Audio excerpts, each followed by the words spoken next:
from New York, Mr. Meeks, and then we'll come back. Thank you, Mr. Chairman. Thank you, both chairmans, former chairmen, for your testimony. Let me ask Mr. Bernanke, Chairman Bernanke, first. We've got this language in the House bill empowering regulators to deal with systemic risk. My question to you, do you think that the language that we have in the House bill is sufficiently strong enough to expedite a removal of systemic risk? Or do we need, I mean, there was a question, do we need something mandatory like the Volcker rule? We asked Mr. Volcker, but I don't think, I'd like to get your response on that.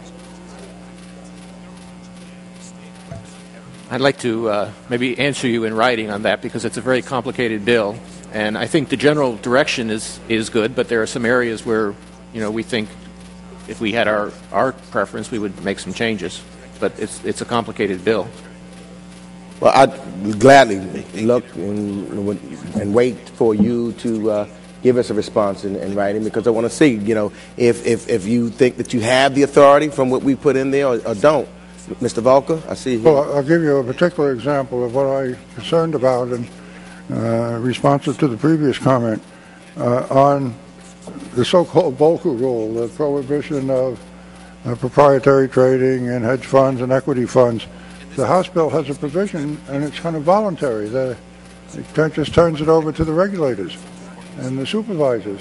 In my opinion, it's very unlikely that the regulators and supervisors would invoke a strict prohibition until the crisis came, and then it's too late.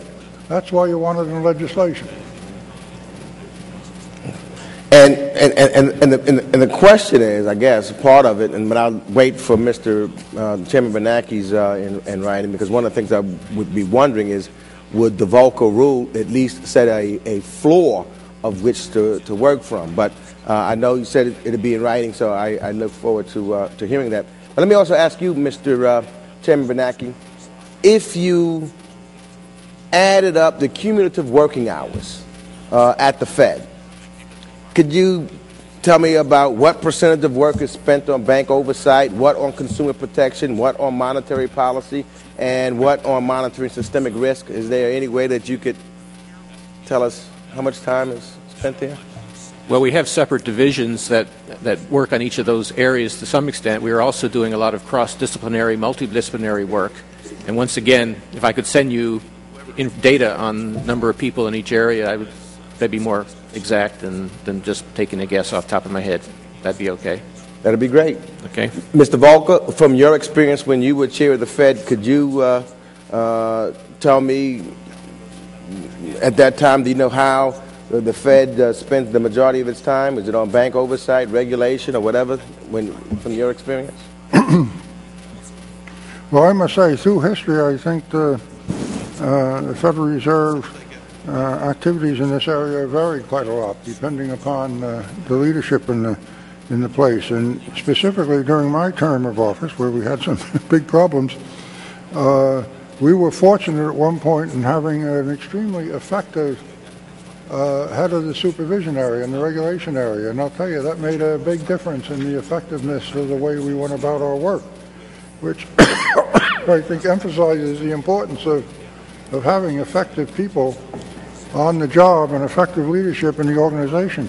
I have been an advocate of something that is in the Dodd bill, of having a new position in the Federal Reserve, or new in the sense of one of the governors designated as vice chairman for supervision, because I think you need that continuing focus and clear sense of responsibility, so that the attention that the Federal Reserve pays is less subject to maybe ups and downs over time. Let's build it into the organization in a way that maybe it hasn't been built in as conclusively as it should have been in the past. And I basically agree, but sometimes I know in our congressional offices, for example, sometimes you have to prioritize it. An office might prioritize something as being more important than other, right. And those priorities, makes sometimes in my office I make a priority, and that means something else might be subordinate, and generally that's the way things work, and so I'm concerned about that, but I'll wait